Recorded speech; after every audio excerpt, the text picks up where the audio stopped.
রাতে নিস্তব্ধতা নামলে রনি নিজের বুকের ভেতর একটা দৃঢ় সিদ্ধান্ত অনুভব করে। আগামীকাল ফজরের নামাজ পড়ব ইনশাল্লাহ, এবার আর মিস করব না। প্রতিদিনই সে ঠিক এই কথাগুলো বলে, মনে মনে প্রতিজ্ঞা করে।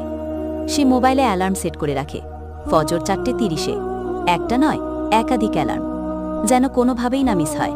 কিন্তু সকালে যখন অ্যালার্ম বেজে ওঠে, তখন রনি বিছানায় গড়াগড়ি দেয়। মাথার ভেতর কেমন একটা অলস কণ্ঠস্বর বলে, আরও একটু ঘুমা, এখন উঠলে সারাদিন ক্লান্ত লাগবে। আল্লাহ তো জানেন তুই ইচ্ছা করিস, পরে কাজা করে নিস। এই কণ্ঠস্বরটা খুব চেনা। এটা তার নিজের নয়, শয়তানের ধোঁকা।